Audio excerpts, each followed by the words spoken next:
Oke, jadi kali ini akan sedikit berbeda karena kita akan membahas satu film atau bisa disebut drama. Dan bukan dilektum namanya kalau kita nggak ngebahas tentang ilustrasi. Ya, film yang akan kita bahas ini berhubungan banget sama buku cerita anak. Makanya kita akan bahas sekarang. Mungkin dari kalian udah ada yang pernah nonton juga dan bisa nebak-nebak apa sih film yang akan dibahas, yaitu adalah It's Okay to Not Be Okay.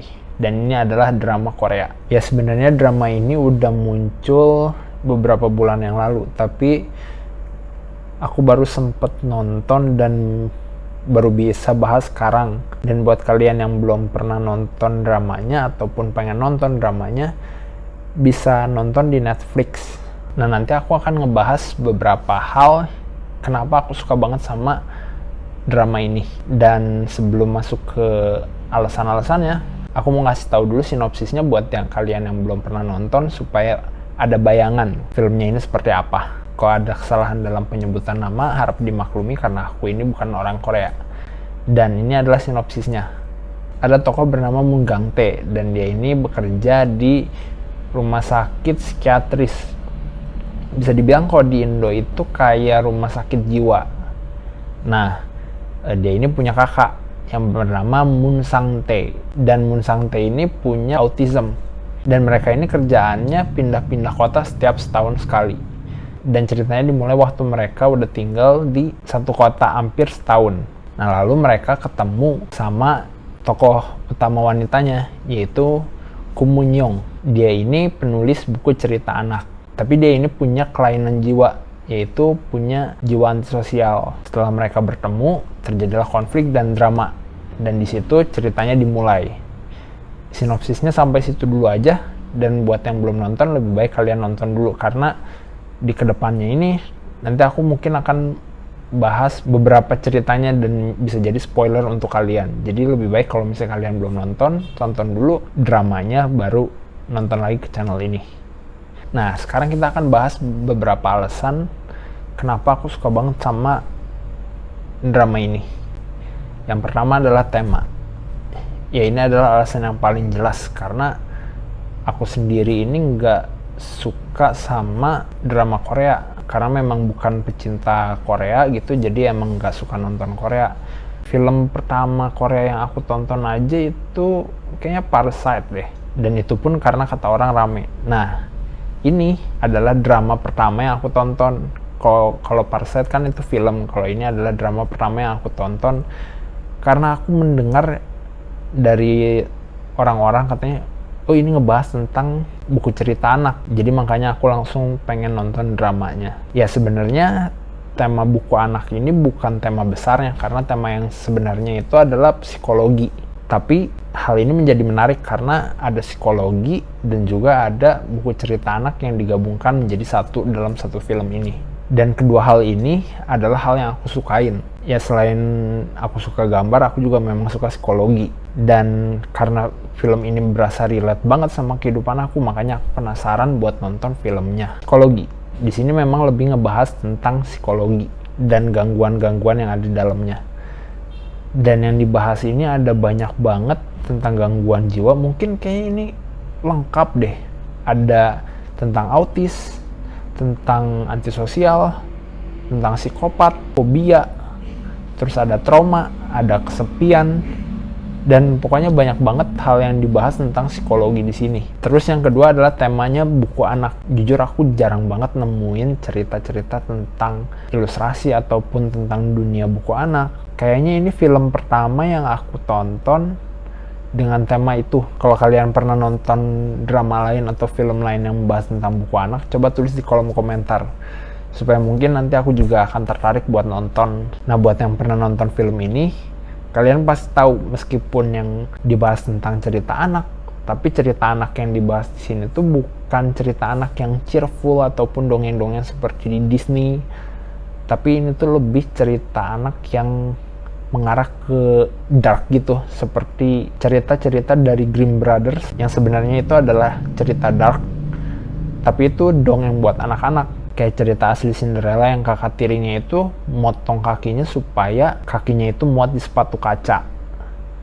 Dan itu sebenarnya kan yang disensor kalau misalnya masuk ke yang animasinya. Ataupun cerita lain seperti Putri Duyung, yang sebenarnya di cerita aslinya itu si pangerannya tidak menikahi Putri Duyung ya, tapi menikahi wanita lain. Dan si Putri Duyungnya ini dia bunuh diri, tenggelam di lautan sebagai manusia. Dan itu kan ceritanya berakhir dengan tragis, tidak seperti cerita yang dibuat di animasi. Nah, di drama ini pun sama, cerita anak yang diangkat tuh bukan cerita anak yang cheerful dengan masalah ringan dan berakhir dengan happy ending, tapi di sini dibahas dengan masalah-masalah yang ada.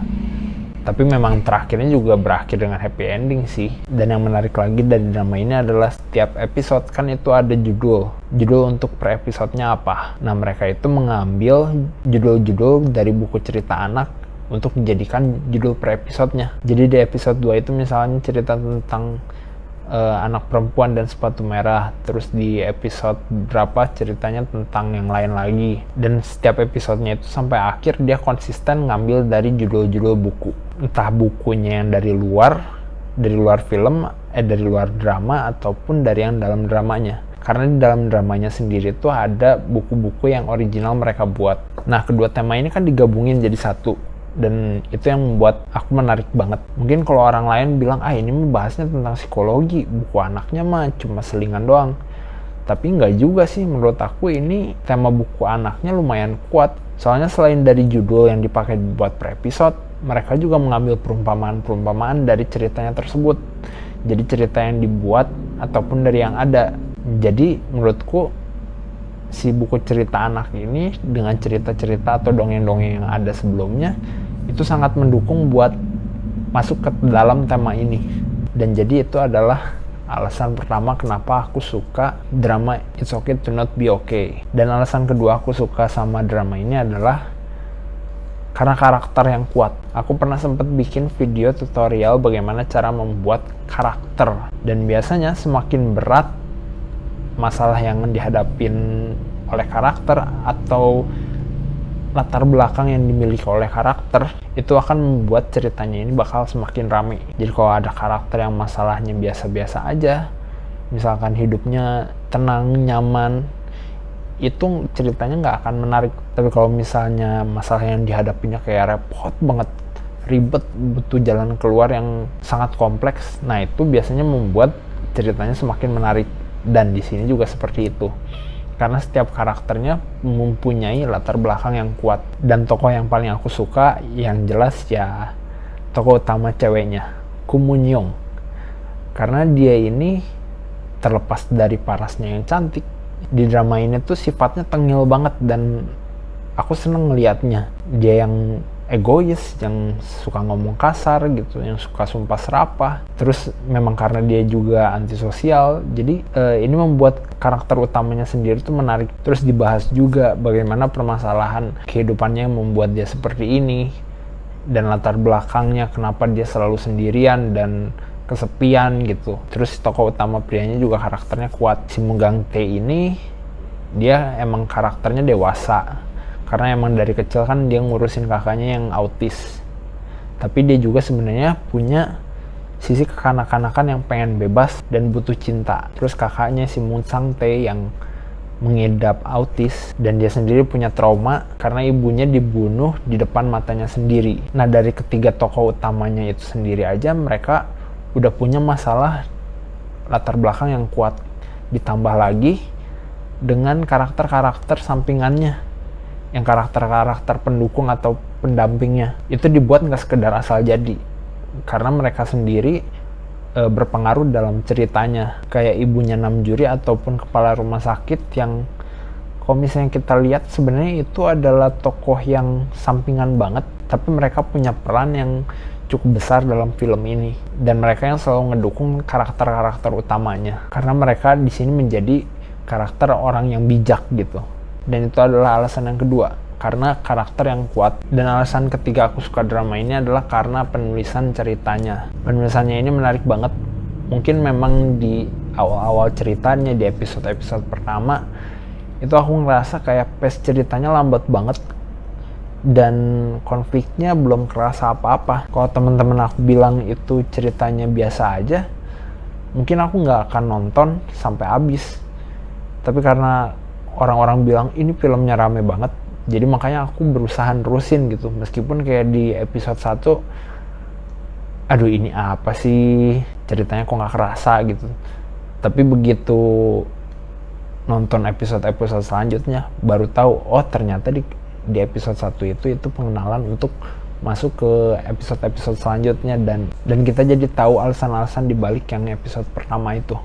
Aku suka banget sama penulisannya karena dalam pembuatan ceritanya ini, waktu si penulisnya ngebuat konfliknya itu dibuatnya pelan-pelan, nggak langsung kayak oh ini masalah di satu episode beres.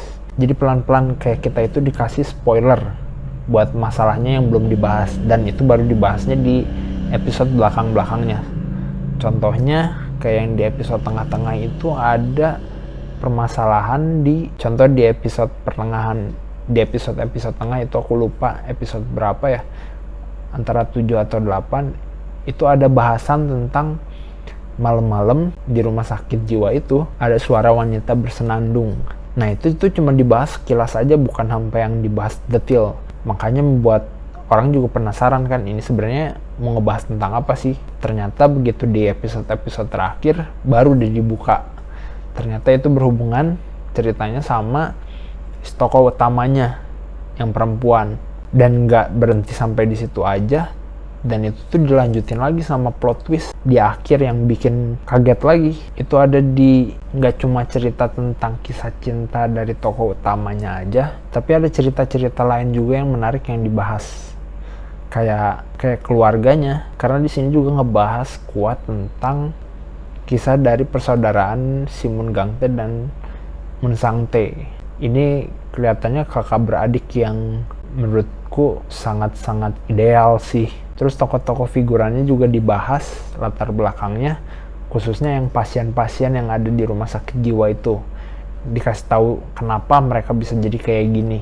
Dan semua permasalahan ini dibungkus dengan pakai perumpamaan. Dan perumpamaannya ini diambil dari buku cerita anak. Terus aku suka banget sama episode terakhirnya karena di situ semua permasalahan dan cerita yang dihadapin dari episode 1 sampai episode 16 itu dibungkus dan dijadikan dalam satu buku cerita. Dan buku ceritanya ini dibuat oleh Koo Moon Young, si tokoh utama perempuannya, dan dibuat ilustrasinya oleh Moon Sangtae. Adegan favoritku di drama ini adalah saat si Moon Sangtae mentraktir Moon Gangtae. Udah traktir makan, terus si Moon Gangtae-nya ini dikasih jajan, dan aku tersentuh sama adegan itu. Soalnya biasanya kan si Moon Gangtae yang mengurus kakaknya. Tapi ini dengan inisiatif si Moon Sangtae ini menraktir si Moon Gangtae, dan dia berperan jadi kakak yang sebenarnya gitu. Terus habis makan muncullah si Koo Moon Young dan mereka keluar. Terus si Koo Moon Young ini mengejar si Moon Sangtae sambil teriak, aku juga pengen punya kakak seperti Moon Sangtae gitu. Dan dari situ mereka akur. Nah di situ adalah adegan favorit aku di film ini. Dan itu adalah alasan yang ketiga, aku suka banget sama jalur cerita yang menarik. Dan ini adalah alasan yang keempat, aku suka banget sama grafis dan cara pengambilan gambarnya. Pengambilan videonya keren banget, ditambah lagi ada beberapa transisi yang unik dan gak biasa.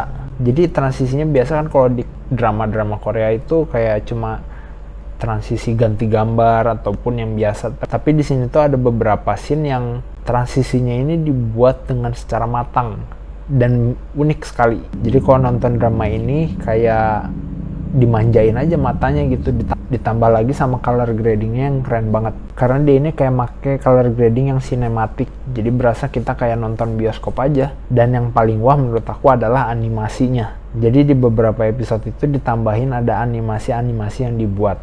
Nah animasinya ini diambil dari cerita buku anak yang udah dibuat sama Koo Moon Young.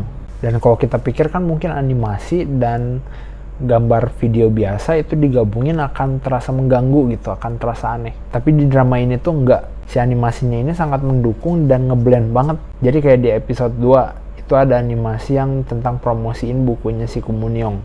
Dan itu ada di bis. Di bisnya itu gambarnya itu bergerak, tapi tetap ngeblend. Jadi nggak kayak yang animasi misah gitu. dan itu dimasukin juga ke transisi yang ada. Jadi menurutku ini keren banget sih buat referensinya, khususnya buat kita yang ilustrator kalau kita bikin buku anak ataupun bikin animasi. Nah, jadi itu adalah alasan-alasan kenapa aku suka banget sama film ini. Dan kalau kalian udah pernah nonton dramanya, coba tulis di kolom komentar kesan-kesan kalian setelah nonton film ini bagaimana, dan adegan mana yang paling kalian sukain dari film ini. Jujur kalau aku sih setelah nonton film ini, aku jadi lebih semangat buat berkarya lagi dan membuat buku anak. Sebenarnya kan di drama ini ada beberapa buku anak yang dibuat, kalau nggak salah itu ada sekitar 5 buku anaknya itu ternyata dijual. Jadi aku memutuskan untuk beli bukunya. Nah, dan di video selanjutnya aku akan unboxing buku-buku yang udah dibeli tersebut. Dan segitu aja video kali ini. Jangan lupa like, komen, dan subscribe kalau kalian suka videonya. Terima kasih buat yang udah nonton. Sampai jumpa di video selanjutnya.